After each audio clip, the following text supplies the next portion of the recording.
اللہ تعالیٰ علیہ وسلم۔ اللہ تبارک و تعالیٰ مجھے کلمۃ الحق کہنے اور سننے اور سنا کر اللہ عمل کرنے کی توفیق عطا فرمائے۔ حضرات محترم، آپ لوگوں کے سامنے حضرت سیدنا عبد المطلب رضی اللہ تعالیٰ، جو ہمارے اور آپ کے آقا حضور احمد مجتبیٰ محمد مصطفیٰ صلی اللہ تعالیٰ علیہ وسلم کے دادا ہیں، ان کا ذکر ہو رہا تھا، کچھ کیا تھا، انشاءاللہ کچھ شروع کرتے ہیں۔ بات یہاں تک ہماری پہنچی تھی کہ اللہ تبارک و تعالیٰ کی طرف سے آپ کو یہ خواب بار بار دیا گیا کہ کنواں کھودو، الگ الگ نام سے ہو۔ آخر میں بتایا گیا کہ زمزم کھودو، اور اشارہ دیا گیا کہ جہاں کوا چانچ مارے گا وہیں کھودنا ہے۔ جب آپ نے اشارے کے مطابق صبح اٹھے، دیکھا واقعی ایک کوا ہے، چانچ مار رہا ہے۔ دو بت تھے، دو بت کھڑے تھے، ادھر ایک لڑکی کا تھا، ادھر ایک لڑکے کا تھا۔ ان دونوں کے بیچ میں وہاں لوگ قربانی بھی کرتے تھے، جو کافر لوگ تھے۔ اب وہ کھودنے لگے، اب ظاہر سی بات ہے، لوگوں نے پوچھا کیا کر رہے ہو؟ کہا اللہ کا حکم ہے، کنواں کھود رہا ہوں۔ پہلے تو لوگوں نے کچھ نہیں کہا، لیکن جب کچھ سونے کی چیزیں نمودار ہونے لگی تو کچھ بھاگیدار بھی کہا یہ تو ہمارا بھی حصہ ہے، ہمارا بھی اس میں حق بنتا ہے۔ حضرت سیدنا عبد المطلب رضی اللہ تعالیٰ عنہ نے کہا کہ نانا یہ میرے اکیلے کا ہے، یہ اللہ نے مجھے اشارہ دیا ہے، یہ صرف میری وراثت ہوگی۔ جب آپ نے دیکھا، کیونکہ مال و دولت کا چکر بڑا خطرناک ہوا کرتا ہے، بڑا خطرناک ہے۔ جب آپ نے دیکھا کہ بالکل جھگڑے کی نوبت آ گئی ہے اور ایسا لگتا ہے کہ تلواریں نکل جائیں گی، تو آپ نے کہا کہ چلو ہم فیصلہ کرا لیتے ہیں۔ فیصلہ کرانے کے لیے بتاتے ہیں کہ ایک دور ایک بندہ رہتا تھا، اس کا نام تھا فیصلہ کرنے میں۔ تو کہا کہ اس کے پاس چلتے تھے، اب دور جانا تھا۔ حضرت سیدنا عبد المطلب رضی اللہ تعالیٰ چند لوگوں کو ساتھ لے کر، ادھر سے بھی چند لوگ، ادھر آپ کی طرف سے بھی چند لوگ جانے لگے۔ جب جانے لگے تو صحرا میں سے آپ کا گزر ہوا۔ اب صحرا جب آتا ہے، کبھی آپ کچھ جاؤ نا تو وہ ایک درگاہ ہے، کبھی جائیے گا جہاں سے وہ ریت پر رن پڑتا ہے، خوف آتا ہے بیچ میں پہنچتے ہیں تو کہیں گاڑی کو کچھ ہو نہ جائے، کیونکہ یہاں تو چاروں طرف کوئی نظر ہی نہیں آتا ہے، رن دور دور تک کوئی نہ نظر آئے۔ آپ بہت دور تک نکل گئے، بیچ میں پہنچے، پانی کا نام و نشان نہیں، اور آپ کے پاس پانی ختم ہو چکا تھا۔ بڑی شدت سے سب کو پیاس لگی، وہ سامنے والوں کے پاس پانی تھا، آپ نے ان کے پاس مانگا ہمیں پلاؤ، بڑی پیاس لگی ہے، لیکن انہوں نے پانی نہیں دیا۔ کہا نہ ہم تو نہیں دیں گے، ختم ہو جائے گا تو ہم کیا کریں گے؟ آخرکار یہ بڑی تکلیف میں تھے، بیٹھ گئے، یہ بھی بیٹھے ہیں، وہ بھی بیٹھے ہیں۔ حضرت عبد المطلب رضی اللہ تعالیٰ عنہ نے کہا کہ اگر ہم اسی طرح بیٹھے رہے اور مر گئے تو ہماری لاشیں ایسے ہی پڑے رہے گی، کیوں نہ ہم ایک کام کریں، اپنی اپنی قبر کھود دیتے ہیں، تاکہ کم سے کم ہم قبر میں تو مرے گے۔ تو یہی سوچ کر کے سب نے قبریں کھودی۔ اب قبر کھودنے کے بعد جب بیٹھے تو پھر حضرت سیدنا عبد المطلب رضی اللہ تعالیٰ عنہ نے کہا کہ یہ ہم نے کیا کیا، ہم تو خود اپنی ہی قبر کھود کے بیٹھے ہیں، چلو نا ہم اللہ کے بھروسے آگے بڑھتے ہیں، ہو سکتا ہے کہ اللہ کی مدد آ جائے، آگے بڑھتے ہیں۔ لوگوں نے کہا بات صحیح ہے۔ کہتے ہیں کہ حضرت سیدنا عبد المطلب اپنی اونٹ پر بیٹھے اور چلنا ہی تھا کہ اس اونٹ کے قدم سے ایک پانی کا چشمہ نکل پڑتا ہے، ایک پانی کا چشمہ ابل پڑا۔ یہ دیکھ کر سارے لوگ حیران ہو گئے، جیسا عبد المطلب رضی اللہ تعالیٰ عنہ کی کرامت ظاہر ہو گئی۔ آپ نے خوب پانی پیا، جانوروں کو پلایا، اپنے ساتھ جو آئے تھے ان کو پلایا، ان لوگوں کو پانی کے لیے کہا آؤ تم بھی پی لو، مسجدیں بھر لو۔ لیکن کہتے ہیں نا کہ اب قبیلے میں ہر ایک تو بندہ وہ بڑا دل کا ہوتا نہیں، کچھ لوگوں نے کہا ان کو کہاں پلاتے ہو، ان لوگوں نے تو ہمیں پانی تک نہیں دیا، ہم تو مرنے پڑے تھے، ان کو نہیں پلانا ہے۔ ایک تاریخی جملہ آپ نے کہا اور یہی حضور کی تعلیم ہے۔ میرے نبی پاک صلی اللہ اللہ علیہ وسلم نے اکثر آپ پڑھے، حضور کی یہی تعلیم ہے۔ حضرت سیدنا عبد المطلب نے کہا کہ اے لوگوں، انہوں نے جیسا کیا کیا ہم ان کی طرح ہو جائیں گے؟ انہوں نے جیسا کیا۔ یہاں مجھے ایک بزرگ کا بڑا خوبصورت واقعہ یاد ہے، چھوٹا ہے اس لیے میں پیش کر دیتا ہوں۔ ایک سمندر کے کنارے سے جا رہے تھے نا، تو ایک بچھو ڈوب رہا تھا، آپ نے اسے بچایا، وہ کاٹا، آپ نے چھوڑ دیا، وہ پھر ڈوبنے لگا، آپ نے پھر بچایا، وہ پھر کاٹا، آپ نے چھوڑا، ایسے چند مرتبہ ہوا۔ تو آپ کے جو مریدین تھے انہوں نے کہا کہ حضرت بار بار آپ کو یہ تکلیف دیتا ہے، پھر بھی آپ اسے بار بار بچاتے ہو، یہ جملہ لکھ کر کے لے جائیے گا۔ وہ بزرگ فرماتے ہیں کہ جب یہ اپنی برائی نہیں چھوڑتا تو میں اپنی اچھائی کیسے چھوڑ دوں؟ یہ مسلمانوں کی اصل میں تعلیمات ہے۔ مگر آج اس بات پہ بولا جائے تو بہت کچھ ہے، مطلب میں دیکھ لیں کیا اس جملے پر ہم قائم ہیں؟ آقا کریم نے یہی تو کہا ہے نا، کوئی تم سے دشمنی کرے تمہیں نہیں کرنی ہے، کوئی تمہیں نہ دے تمہیں اس کو دینا ہے، کوئی رشتہ توڑے تمہیں توڑنا، یہ ہمارے نبی کی تعلیمات ہے۔ حضرت سیدنا عبد المطلب نے کہا انہوں نے نہیں دیا تو کیا ہوا، ہم ان کی طرح ہو جائیں گے؟ نانا، وہ ہم ایک نہیں ہے۔ آپ نے سب کو پانی پلایا۔ جب آپ کے یہ اخلاق اور کردار دیکھے نا، وہ کہنے لگے چلو واپس چلتے ہیں۔ کہاں چلو نا فیصلہ کرائیں۔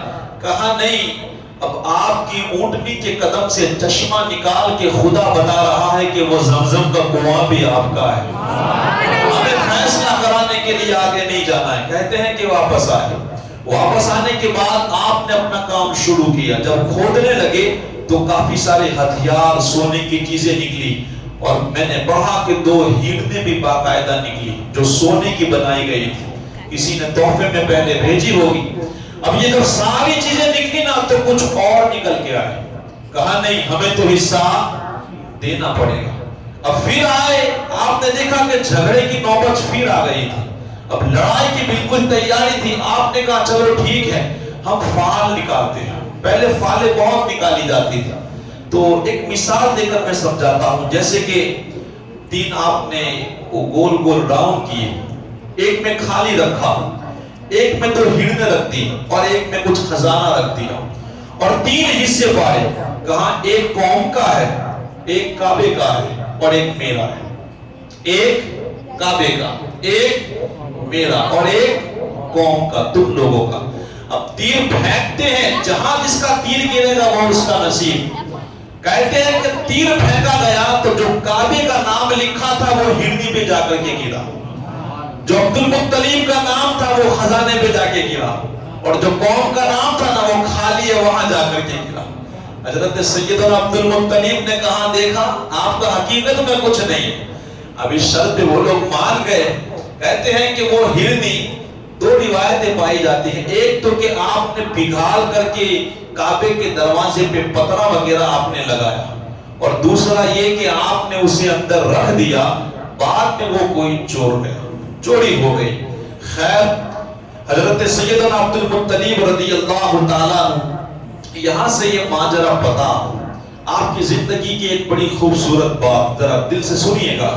حضرت سیدنا عبد المطلب رضی اللہ تعالیٰ عنہ نے بارگاہ خداوندی میں ایک منت مان لی تھی، اے اللہ اگر تو مجھے 10 بیٹے دے دے گا اور وہ جوان ہو جائے گی تو ایک بیٹا میں تیری راہ میں قربان کر دوں گا۔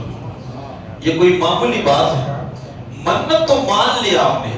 ایک بندے جہاں میں پہلے امامت کرتا تھا، وہاں ایک بندے نے منت مانی، اے اللہ اگر تو لڑکا دے گا تو اس کو میں چاندی میں تولوں گا۔ اب لڑکا دیا، لوگوں نے یاد دلا کہ بھئی ارے اتنی ساری چاندی کہاں سے لا رہے ہیں، یہ تو منہ سے نکل گیا۔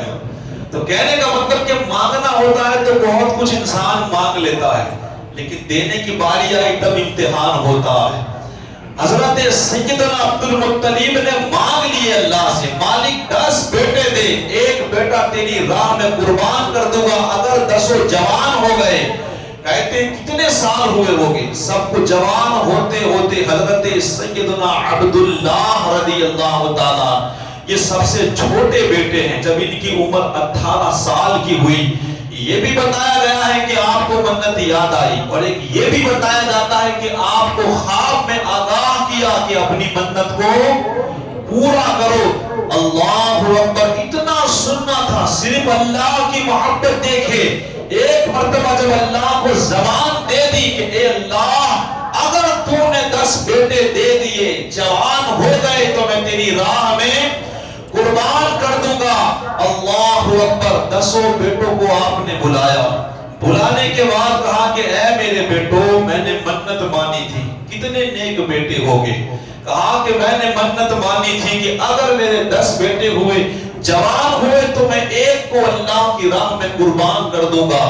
وہ منظر جو اللہ کے خلیل اور حضرت اسماعیل علیہ السلام کے بیچ میں تھا، آج وہ پھر تازہ ہونے کے لیے جا رہا ہے، وہ منظر پھر سے تازہ ہو رہا ہے۔ 10 بیٹے کھڑے ہیں، کہا بیٹا تم بتاؤ تمہاری رائے کیا ہے؟ وہ 10 بیٹے سر جھکا کے کہتے ہیں ابا حضور آپ جس کا چاہے سر اڑا دو، ہم اللہ کی راہ میں قربان ہونے کے لیے تیار ہیں۔ کیسی تربیت کی ہوگی یار، آج ہم اپنے بچوں کو ایک نمازی تک نہیں بنا پاتے، آج ہم بچوں کو حضور کی سنتوں پر عمل کرنے والا تک نہیں بنا پاتے، کیا قیامت کے دن اللہ اس کے رسول کے سامنے منہ دکھائے گے؟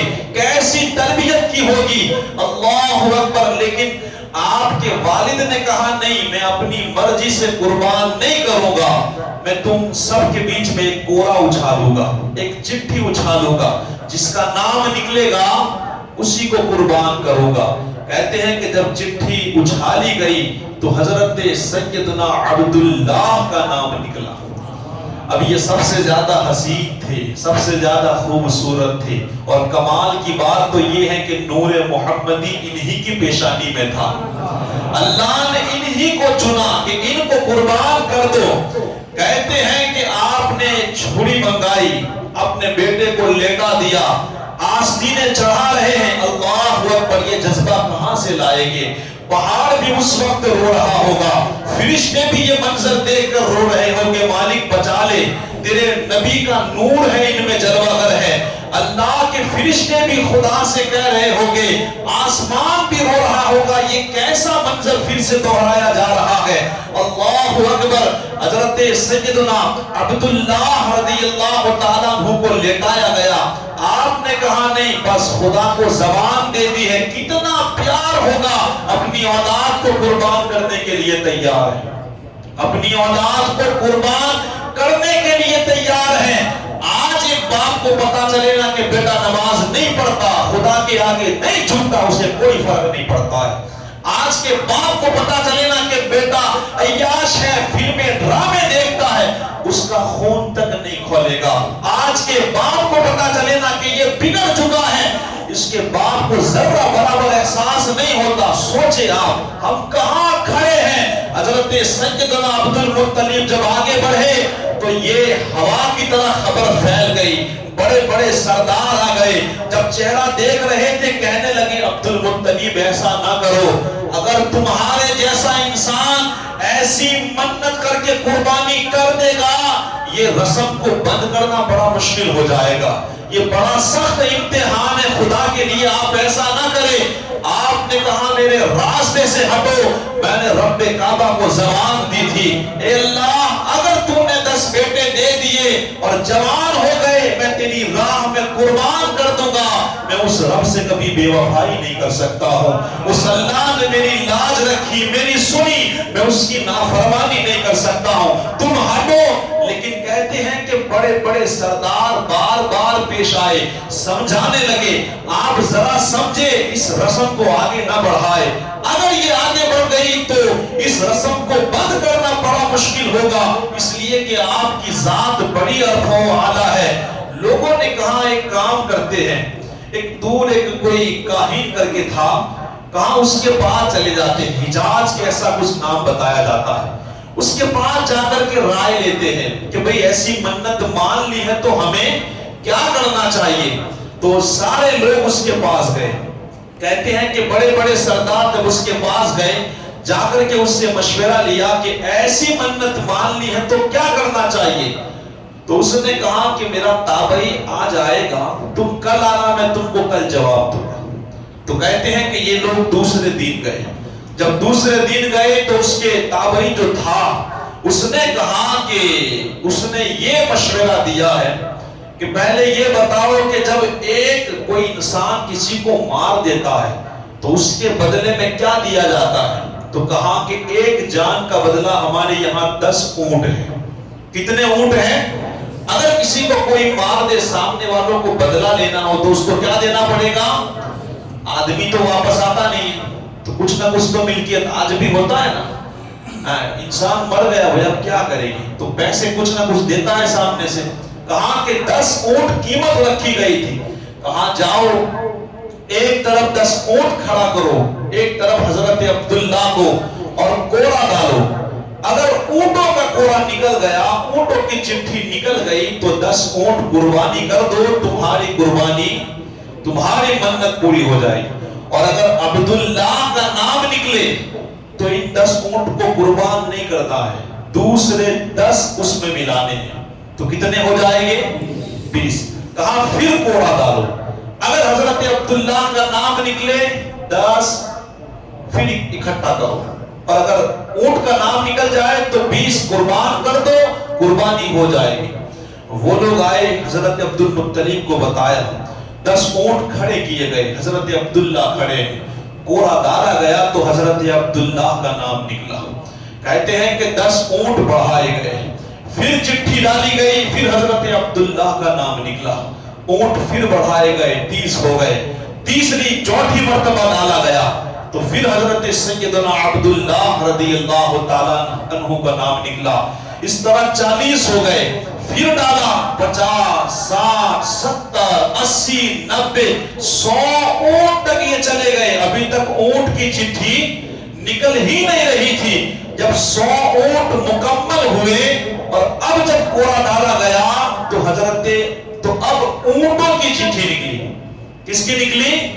اونٹوں کی۔ لیکن دیکھیے محبت، حضرت عبد المطلب نے کہا کہ اس کی بات کا میں کیسے بھروسہ کروں، اس کی بات کا میں کیسے بھروسہ کروں، میں نے رب سے وعدہ کیا ہے، یہ کوئی دلیل تو نہیں ہوئی نا کہ اونٹوں کی نکل جائے۔ کہا کہ 3 مرتبہ چٹھی ڈالی جائے گی، اگر 3 مرتبہ اونٹوں کا نکلا تو میں سمجھوں گا کہ میرا رب یہ قربانی قبول کر لے گا، اور اگر 3 مرتبہ میں نہ نکل پائی تو میں میرے بیٹے کو قربان کر دوں گا۔ یہ میں نے رب کو زبان، یہ کیا محبت آنا تھی۔ اگر بندہ ایسی محبت کرے نا تو یاد رکھنا کوئی حکومت کسی کا بگاڑ نہیں سکتی ہے۔ اللہ سے ہمارا رشتہ بہت مضبوط ہونا چاہیے۔ آج مسجدیں خالی ہے نا تو اس پہ ہاتھ کسی کا آنے والا ہی ہے، یہ بات یاد رکھیے گا۔ اگر ہم نے شریعت کو مضبوطی سے نہیں پکڑا تو اس شریعت کو کوئی نہ کوئی لے کے چلا جائے گا، اس میں مداخلت بھی ہوگی جب تک ہم مضبوطی سے اپنے اسلام پر قائم نہ رہے۔ یاد رکھیے گا اللہ اس کے رسول سے جتنا ہمارا رشتہ کمزور ہوتا جائے گا، غیر کہ ہم طلبے چاندنے لگیں گے، اتنی تکلیفیں آئے گی۔ آج بھی وقت ہے، اللہ اس کے رسول کے حکم کی پابندی کرو، انشاءاللہ اس کی مدد بہت جلد آ جائے گی۔ حضرت سیدنا عبد المطلب نے کہا دوسری مرتبہ بھی کوڑا ڈالا جائے۔ اب سارے قریش کے لوگ ہکے بکے ہیں، پریشان ہیں، یا اللہ یہ کیا ہو گیا، کیونکہ انہوں نے ایسے ہی کہہ دیا تھا کہ یہ کوئی ضروری تو نہیں ہے نا کہ اس نے کہہ دیا تو اللہ قربانی قبول فرما لے گا۔ تو پھر کوڑا ڈالا گیا، اللہ کا کرنا کہ کوڑا پھر اونٹوں کے نام نکلا، بڑے خوش ہوئے لوگ۔ لیکن حضرت عبد المطلب نے کہا کہ تیسری مرتبہ اور ڈالنا ہے، نکلنا چاہیے۔ پریشان تھے، منتیں مانگتے ہیں، دعا کرتے ہیں، اے اللہ تو رحم کر، اونٹوں کی چٹھی نکال دے، اے پاک پروردگار عالم۔ لوگ گویا فرشتے بھی دعا مانگتے ہوگے، سمندروں کے جانور بھی دعا کرتے ہوگے۔ جب تیسری مرتبہ کوڑا ڈالا گیا تو واقعی اونٹوں کی چٹھی نکلی۔ جب نکلی حضرت سیدنا عبد المطلب نے اللہ کا شکر ادا کیا کہ مالک میں مان گیا کہ تو نے میری قربانی قبول فرما لیے۔ کیا محبت کی ہے اللہ سے، اللہ اکبر۔ جب ایسی محبت ہو نا تو کوئی بادشاہ بھی کعبے کو نہیں اکھاڑ سکتا ہے، اللہ بولی سنتا ہے۔ سب سے بڑا پاور تو اس کے پاس ہے، انسان کیا کر سکتا ہے؟ سب سے بڑی طاقت کا مالک ہے وہ۔ ہمارا رشتہ بس اس سے مضبوط کرنے کی آج بہت ضرورت ہے۔ اللہ اکبر۔ حضرت سیدنا عبداللہ رضی اللہ تعالیٰ عنہ کے بارے میں میرے آقا ارشاد فرمایا کرتے تھے کہ میں 2 ذبح ہونے والوں کا بیٹا ہوں۔ یہ ہمارے نبی لوگوں سے کہا کرتے تھے میں ذبیحین کا بیٹا ہوں۔ ایک حضرت سیدنا اسماعیل علیہ السلام اور دوسرے ان کے خود والد حضرت سیدنا عبداللہ رضی اللہ تعالیٰ عنہ۔ ان دونوں کو ذبح کرنا تھا مگر دونوں کی پیشانی میں نور محمدی تھا، اللہ نے دونوں کی حفاظت فرمائی ہے۔ اس کے بعد حضرت سیدنا عبد المطلب رضی اللہ تعالیٰ اپنے بیٹے کے حوالے سے بڑے پریشان رہا کرتے تھے، کسی طرح ان کی شادی ہو جائے۔ ایک تو چہرہ اتنا خوبصورت تھا اور دوسری طرف جب یہ واقعہ پیش آیا نا تو لوگوں کے دلوں میں آپ کی اور قدر بڑھ گئی، عزت بڑھ گئی، آپ بڑے پریشان تھے۔ پھر اللہ نے چاہا، کیونکہ آپ کے لائق لڑکی ڈھونڈتے تھے، جیسے حضرت عبداللہ ہے ویسی لڑکی ڈھونڈنے کی کوشش کرتے تھے، کیونکہ آپ کو معلوم تھا کہ ان کی پیشانی میں نور محمدی ہے۔ اللہ اکبر۔ پھر حضرت آمینہ حضرت عبداللہ کا کیسے نکاح ہوا، کیا سبب بنا، اور حضور صلی اللہ تعالی علیہ وسلم پھر ماں کی پیٹ میں آئے اور کیا جلوے نظر آئے، کیا معجزات ظاہر ہوئے، کیا خوشی کا عالم تھا، کیسے ولادت ہوئی، انشاءاللہ میں اسے کل بیان کروں گا۔ لیکن سرکار کی آمد سے پہلے حالات کیسے تھے ایک مختصر انداز میں آپ کے سامنے پیش کر دوں۔ انشاءاللہ حضرت عبداللہ آمینہ کی شادی اور ولادت کی بات انشاءاللہ کل کریں گے۔ حضرات محترم، سرکار دو عالم صلی اللہ تعالی علیہ وسلم کا جب زمانہ قریب تھا آمد کا، حالات اتنے برے تھے کیا بتائے۔ آج ہم اپنے حالات دیکھتا ہوں نا میں اپنے معاشرے کے، تو میں اتنا ٹینشن جیسا ہوتا ہے کبھی کبھی کہ یار ہمارے پاس قرآن ہے، حدیث ہے، مصطفیٰ کی ذات ہے، پھر بھی ہمارے ایسے رواج ہیں، تو سوچو جن کے پاس جو بالکل جاہل تھے وہ کیسے ہو گئے۔ بہت سارے حالات لکھے گئے، یہ پوری کتاب ہے الحمدللہ، اس میں کئی سارے دیشوں کے حالات لکھے گئے کہ کیسے، اور سب سے زیادہ اس کے اندر عرب والوں کے حالات لکھے ہیں، کیونکہ حضور عرب میں تشریف لائے تھے۔ میں ایک یونان کے حالات بتاؤں۔ یونان میں ایک رواج گویا یہ تھا، بچہ پیدا ہوتا نا تو وہ صحت مند چاہیے، کیسا چاہیے؟ بالکل تندرست ہونا چاہیے۔ اگر کمزور بچہ پیدا ہوتا تو اسے جا کر جنگلوں میں چھوڑ کے چلے آتے، چاہ کیا تو پیاس سے مر جائے، بھوک سے مر جائے، کوئی جانور کھائے، اس سے کوئی لینا دینا نہیں۔ یہ ان کے حالات تھے۔ اور اگر کوئی لے جانا چاہے کوئی سخی انسان تو لے جا سکتا ہے، یہ یونان والوں کے حالات تھے۔ اور یہاں تک اگر بچہ صحت مند پیدا ہوتا تو 7 سالوں کے بعد اسے ماں کے پاس سے چھین لیا جاتا اور اس کی ایسی تربیت کی جاتی، ایک سے ایک چیز کو سکھائی جاتی، یہاں تک کہ آخر میں اس کو چوری کرنا بھی سکھایا جاتا، اور چوری کرنے کے بعد اتنا ٹیلنٹ اس کے اندر بھرا جاتا نا، اس کے اوپر کتنی بھی تم سزائیں کرو وہ کبھی اپنا منہ نہیں کھولے گا، ایسی ٹریننگ دی جاتی۔ ایک واقعہ لکھا ہے سیرت کی کتاب میں کہ ایک لڑکے نے چوری کی، لومڑی کی چوری، کس کی؟ اب بڑا جبہ پہنا تھا تو اس نے اندر چھپائی تھی، اس طرح چھپائی تھی کہ نظر نہیں آ رہی تھی، لوگ اس کو بار بار پوچھ رہے تھے، وہ بتا نہیں رہا تھا۔ لکھا ہے کہ وہ لومڑی اس کا پیٹ پھاڑ کے آٹے کھا رہی تھی، کتنی تکلیف ہوتی ہوگی اس کے، وہ تکلیف برداشت کر رہا لیکن بتانے کے لیے تیار۔ سوچے آپ کیسے حالات، کیسے ٹرین کیے جاتے ہوگے وہاں کے لوگ۔ آخرکار وہ مر گیا لیکن بتایا نہیں، حالات ایسے تھے۔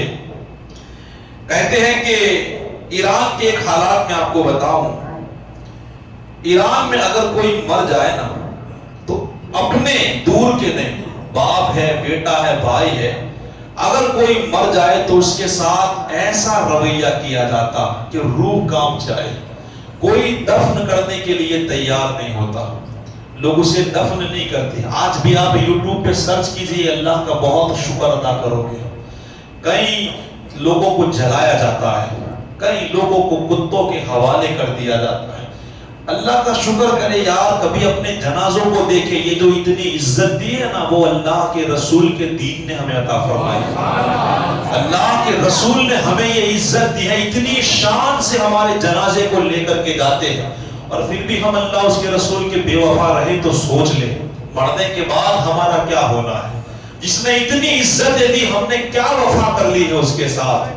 سوچے آپ کیا وفا کر لی ہے اپنے حضور کے ساتھ، جس دین کے لیے حضور نے پتھر کھائے۔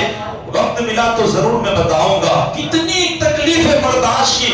سوچے ہم اپنی زندگی میں اسلام کے لیے کیا کر رہے ہیں، اپنا پیٹ، اپنی اولاد، اپنے مکان کے لیے تو ہم نے سب کچھ کیا، اسلام کے لیے ہم کتنا ٹائم دے رہے ہیں۔ کہہ رہے تھے کہ ایران کے اندر اگر کوئی مر جاتا نا اس کو دفن نہیں کرتے، وہ یہ کہتے تھے کہ اگر دفن کر دیں گے تو یہ ہماری مٹی ناپاک ہو جائے گی۔ کیا ہو جائے گی؟ ناپاک۔ اسے جلاتے بھی نہیں، کہتے ہیں کہ وہ آگ کی پوجا کرتے تھے، کہاں جلائیں گے نا تو ہماری آگ بھی ناپاک ہو جائے گی۔ سوچو کرتے کیا تھے، انہوں نے ایک بڑا کنواں کھود کے رکھا تھا، اسی میں پیر کے ساتھ یا سر پہ باندھ کر کے الٹا ہی لٹکا دیا جاتا، بس ایسے ہی لٹکا کے چھوڑ دیا جاتا۔ جو گوشت کھانے والے لوگ ہیں نا، گوشت کھانے والے پرندے، وہ آتے اور اس کو نوچ نوچ کر کھا جاتے۔ یہ ان کے حالات تھے۔ شکر کرے اللہ نے ہمیں مسلمان بنایا ہے۔ ہند کے ایک حالات بتائے جاتے ہیں، میں نے جب اسکول میں تھا تو میں نے یہ خود بات پڑھی ہے۔ ایک رواج تھا ستی کا، سنا ہے آپ نے نام؟ اگر میاں مر جائے تو عورت کو جینے کا کوئی حق نہیں، بس وہی لکڑوں پر وہ مرد کا سر اپنی گود میں لے کے عورت بھی جل کے ختم ہو جائے۔ سوچو آپ، یہ حالات ہندوستان کی بات، ہم تو دیکھنے نہیں گئے، بس ہم نے یہ کتابوں میں پڑھا ہے نا، وہ آپ کو میں سنا رہا ہوں۔ تو کہتے ہیں کہ ستی کا رواج تھا۔ آج لوگ نعرہ دیتے ہیں کہ بیٹی بچاؤ، یہ آج لوگوں کا نعرہ نہیں، یہ تو 1500 سال پہلے میرے مصطفیٰ نے دیا تھا۔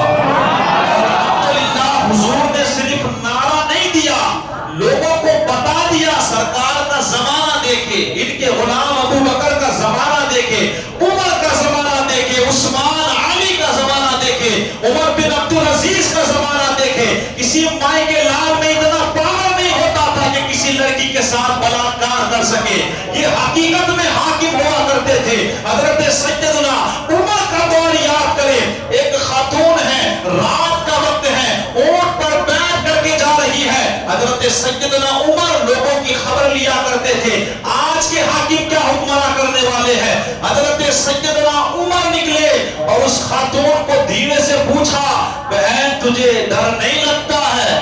کیا پوچھا؟ رات کی تنہائی ہے، بہن تجھے ڈر نہیں لگتا؟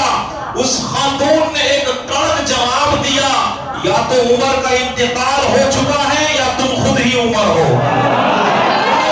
انتقال، حاکم دیکھے آج شرم آنی چاہیے ان حکمرانوں کو، یاد دیکھے دین بدین بلاکار ہو رہے ہیں۔ اگر تم بیٹی کی حفاظت کرنے والے ہو، کوئی ایسا قانون لے کر کے آؤ، کسی بھی دھرم کا انسان ہو، اگر کوئی بلاکار کرے بھی چوراہے پہ لا کر کے اس کو پھانسی دے دی جائے۔ اب آج دیکھیں نا کیا دین پر دین اتنا خطرہ، دین کو چھوڑے، رات تو بڑی دور کی بات، دین میں تنہائی میں نکلنے سے بھی لڑکی ڈر رہی ہے۔ آج اگر ایک ڈاکٹر کو علاج کرنا ہونا، الحمدللہ ڈاکٹروں کی بڑی ضرورت ہوتی ہے، چاہے وہ مرد ہو چاہے لیڈیز ہو، لیکن آج اسے بھی خوف آ رہا ہے کہ تنہائی میں علاج کرنے کے لیے کتنا خوف آئے گا۔ اب بتائیں ان حاکموں کو کیا کہا جائے؟ یہ تو کتنے افسوس کہ ہم تو اتنا ہی کہتے ہیں کہ آپ کا دھرم کیا آپ کو یہ نہیں سکھاتا ہے کہ حکمرانی کیسے کرنی چاہیے؟ اللہ خیر کرے، ہم تو کہتے ہیں اگر نہ آتا ہو تو اسلام کو تھوڑا سا پڑھو، اسلام کے حاکموں کی زندگی پڑھو کہ حکومت کیسے کی جاتی ہے۔ خیر، تو یہ ایک رواج تھا کہ عورت کو، اب بتائے آپ مجھے بتائے کہ مرد مر جائے اس میں عورت کا کیا قصور ہے؟ اگر مرد کی زندگی جتنی لکھی تھی لکھنے والے نے، وہ مر گیا تو عورت کا اس میں کیا قصور ہے؟ الحمدللہ اسی طرح کا ایک رواج دیکھے، بیٹیوں کو زندہ درگور کرنے کا۔ باتیں بہت ہیں، بس میں آخری پیش کر دوں۔ ایک رواج یہ بھی مشہور تھا کہ عورتوں کو زندہ دفن کر دیا جاتا تھا، اتنی نفرت تھی۔ آج دیکھیں لوگ بیٹیوں سے کتنا پیار کرتے ہیں۔ یہ صدقہ کس کا ہے؟ یہ مدینے والے کا صدقہ ہے۔ جانتے ہو نفرت کیسی ہوا کرتی تھی؟ ایک چھوٹا سا واقعہ میں سناؤں۔ ایک نعمان کر کے بادشاہ تھا۔ اب اس بادشاہ نے ایک قبیلہ تھا بنی تمیم، تو اس پر حملہ کر دیا۔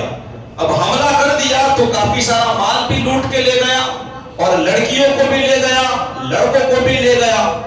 جب وہ اپنے گاؤں چلا گیا وہ نعمان بادشاہ، تو قبیلے کے کچھ بڑے لوگ ہیں، مشورہ کرنے کے بعد کہ چلو ہم بات کرتے ہیں، وہ مال نہیں دیتا کوئی بات نہیں، کم سے کم ہماری لڑکیوں کو اور ہمارے لڑکوں کو تو وہ چھوڑ دے۔ گئے بات کرنے کے لیے، کہا اتنا تو آپ رحم کرے۔ تو اس نے کہا کہ لڑکوں کو تو میں چھوڑ دیتا ہوں، لیکن جو لڑکیاں ہیں میں نے سپاہیوں میں بانٹ دی ہے۔ اب ان لڑکیوں سے پوچھتا ہوں، اگر جو جانا چاہے اس کی مرضی سے جائے تو میں نہیں روکوں گا، لیکن اگر کوئی نہیں جاتی ہے تو میں اس کو دینے والا نہیں ہوں۔ اس نے یہ شرط ایک رکھی، لڑکوں کو بھیج دیا۔ اب لڑکیوں سے کہا کہ تم جس کو جانا ہو وہ چلی جائے۔ تو کہتے ہیں کہ کافی ساری لڑکیاں چلی گئی، غالباً سب چلی گئی، مگر ایک رک گئی۔ کتنی؟ ایک رک گئی۔ اس کا باپ کھڑا تھا، کہا بیٹی چلنا نہیں ہے؟ کہا نہیں۔ اب اس بادشاہ نے پہلے ہی سے کہہ دیا تھا تمہارے شوہر کے پاس جانا، وہ شادی شدہ تھی، تمہارے شوہر پاس جانا ہو تو بھی ٹھیک، اور اس کے پاس رہنا ہو تو بھی ٹھیک۔ اس نے کہا مجھے یہ اس کے پاس رہنا ہے، اس کے پاس جانا نہیں ہے۔ اب اسے اتنا غصہ آیا، اس باپ کو اتنا غصہ آیا بیٹیوں پر کہ اس کے بعد اس کے قبیلے میں 12 بیٹیاں پیدا ہوئی، سب کو اس نے زمین میں زندہ گاڑ دیا۔ اب آپ بتائیں اگر ایک بیٹی کسی کو لے کے بھاگ جائے تو دوسری کا کیا قصور ہے بھائی؟ لیکن یہ جہالت کا عالم تھا۔ ایسے ایک دو نہیں، ہزاروں کی تعداد میں ان عرب والوں نے لڑکیوں کو دفن کر دیا، زندہ درگور کر دیا۔ اور اگر جینا ہوتا نا تو اتنی خراب ان کی زندگی ہوتی کہ وہ ایسا سمجھتی بڑی ہو کر کہ کاش میں بچپن میں مر گئی ہوتی، کاش ان کی زندگی ایسی تھی، کوئی جینے کا حق نہیں، ایک غلام والی چیز تھی۔ آج لوگ کہتے ہیں کہ اسلام عورتوں کو پنجرے میں قید کر کے رکھا ہے، عورتوں کو غلامی کی زنجیریں پہناتا ہے۔ کاش وہ اسلام آ کر کے پڑھے الحمدللہ عورتوں کو غلام نہیں، میرے مصطفیٰ نے تو آزاد فرمایا ہے۔ میرے مصطفیٰ نے اپنی بیٹی کی تربیت کر کے ایسی عورتوں کی زندگی بنائی، اگر بیٹی ہے تو وہ ماں باپ کے لیے رحمت ہے، اگر وہ شادی ہو گئی تو شوہر کے لیے رحمت ہو جائے گی، اور اگر ماں بنی تو اللہ کے رسول نے عرش جنت کھینچ کر کے اس کے قدموں میں لا کر کے رکھ دی۔ اتنا بڑا مقام، اگر میری مائیں بہنیں اگر کہیں سن رہی ہو تو میں ان کو یہ پیغام دیتا ہوں کہ یار اپنی زندگی کو سمجھو، تم کہاں تھی، اللہ کے رسول نے تمہیں کہاں پہنچایا ہے۔ کاش تم حضور کی باتوں پر عمل کر کے اپنے چہرے کو چھپا کر کے نکلا کرے، کاش حضور کی باتوں پر تم عمل کر کے اپنی اولاد کی اچھی تربیت کرے، نماز پڑھے، جتنا شکر کرے اتنا کم ہے کہ تم کہاں تھے اور اللہ کے رسول نے آج تمہیں کہاں پہنچایا ہے۔ واقعات تو بہت سارے ہیں، وقت نہیں ہے، مگر دیکھیں اللہ کے رسول صلی اللہ تعالی علیہ وسلم کی آمد سے کتنا بڑا انقلاب آیا۔ یاد رکھیں ایسے ایسے رواج تھے نا کہ اللہ خیر کرے۔ ایک آخری بات سنا دو، چھوٹی سی بات ہے، ایک سے ایک رواج تھے، دل تو چاہتا ہے کہ بہت ساری یہ باتیں تاکہ لوگوں کو حقیقت میں پتا چلے کہ سرکار جہاں عرب میں آئے تھے لوگ کیسے تھے۔ اگر 2 اونٹ باندھتے نا وہ لوگ، 2 اونٹ، ایک اونٹ بیمار ہو جاتا تو اچھے والے اونٹ کو وہ مارتے، کیا کرتے؟ اچھے والے، اور کہتے کہ اس کو مارے گے نا تو وہ اچھا ہو جائے گا۔ یہ جہالت تھی، اور ہمارے اندر کم نہیں ہے۔ اگر ہمارے نبی نے فرمایا کوئی بیماری کسی کو لگتی نہیں ہے، ہمارے لوگ کتنے بھاگتے، کسی کی آنکھیں آ جائے تو بچوں کو بہت دور رکھتے ہیں، کہاں آنکھیں آ جائے گی۔ کیا ہمارے نبی کے قول پہ ہمیں اتنا بھروسہ نہیں ہے؟ بتائیں نا آپ ہم کہاں کھڑے ہیں۔ اور ایک آخری بات، اور اسی پہ انشاءاللہ میں اپنی بات کو ختم کر دوں گا۔ آپ پوری تقریر میں دیکھیے گا، میں نے جتنے دن کبھی لڑائی جھگڑے ہوتے نا تو کسی بڑے کے پاس فیصلہ کراتے تھے. کیا کراتے تھے؟ بڑوں کے پاس جاتے. جیسا کہ تاندرجہ بہت بڑا, یہاں کسی کی لڑائی ہو گئی, اگر چوری ہو گئی تو جاؤ پولیس اسٹیشن ہے. میں یہی تو کہہ رہا ہوں نا. اگر کوئی دوسرا معاملہ آیا تو پولیس اسٹیشن ہے, لیکن اگر تمہارے شریعت کا معاملہ ہے, جیسے میاں بیوی میں طلاق ہو گئی, آپس کے اندر کے جھگڑے ہیں, تو تلاوڑی پر یا کہیں پر ہمارے علاقے میں جو عزت دار انسان ہے, دونوں گروپ وہاں جا کر کے اسے بس اپنا ایک جج بنا لے کہ یہ جو کہے گا وہ فائنل, اور ایسے کے پاس جائے جس کے دل میں حقیقت میں اللہ کا خوف ہو, وہ فیصلہ کرے گا. لیکن آج نہ تو ہم قرآن کی طرف جاتے ہیں, اور نہ ہی آج ہم شریعت کی طرف جاتے ہیں, نہ حدیثوں کی طرف جاتے ہیں, نہ کسی سادات کی طرف قدم بڑھاتے ہیں, بلکہ جا کر کے پولیس کے پاس چلے جاتے ہیں, کیس کرتے ہیں. اور جانتے ہو آج اسی لیے اتنا ماحول طلاق کا بگڑا ہوا ہے. آج مسلمان بدنام اسی لیے ہیں. کاش وہ سمجھتے کہ یہ تو فیصلے ہماری شریعت نے ہمارے لیے کر دیے ہیں, ہمارے رسول نے ہمارے فیصلے, ہم حضور کی بارگاہ میں جانے کے لیے تیار نہیں. آج دوسروں کے پاس جا کر کے ہمارے لیے یہ قوانین بن رہے ہیں. آج تکلیفیں اسی لیے آ رہے ہیں. اور ہوتا کیا ہے, اگر مثال کے طور پہ طلاق ہو گئی, اب شریعت کی باتیں ہیں نا کہ مرد کو کیا کرنا ہے, عورت کو کیا کرنا ہے, سب کچھ کتابوں میں ہے. لیکن ہوتا کیا ہے, گھر والے اتنے لاکھ چاہیے, ہم کو 5 لاکھ, ہم کو 10 لاکھ. میں پوچھتا ہوں 1 کروڑ بھی لے کر کے تو کیا کرے گا؟ کیا تجھے حضور کو جا کے منہ نہیں دکھانا ہے؟ کیا تجھے محمد مصطفیٰ کے پاس نہیں جانا ہے کہ انہوں نے کیا تیرے لیے قانون بنایا؟ اور میں تو کہتا ہوں کہ اگر پیسے لے بھی لیے, کہاں تک وہ چلنے والے؟ اور اس کے بعد تمہارے گھر جو لڑکی بیٹھی ہے اس کا کیا ہوگا؟ جب اس کے دوسری مرتبہ رشتہ کرنے جاؤ گے تو کیا کوئی پوچھے گا نہیں کہ یار طلاق کیسے ہوئی؟ اور اگر یہ پتا چلا انہوں نے تو یار اتنے پیسے مانگے ہیں, تو وہ گھبرائے گا نہیں کہ ہو سکتا ہے کہ یہ میرے ساتھ بھی ایسا کرے. اس معاملے سے جانتے ہو کتنی لڑکیاں آج گھر پہ بیٹھی ہیں اور ماحول اتنا خراب ہے. بس اللہ ہمیں دین سمجھنے کی توفیق عطا فرمائے, اللہ ہمارے دلوں میں قرآن و سنت کی محبت ڈال دے. انشاءاللہ کل حضرت سیدنا آمینہ عبداللہ رضی اللہ تعالی عنہما کا نکاح کیسے ہوا اور حضور کی ولادت کے حوالے سے انشاءاللہ کل باتیں بیان کی جائے گی. دعا ہے اللہ تعالیٰ مجھے اور آپ سبھی کو حق کہیں گے سننے اور اس پر عمل کرنے کے اللہ توفیق عطا فرمائے. السلام علیکم ورحمۃ اللہ وبرکاتہ.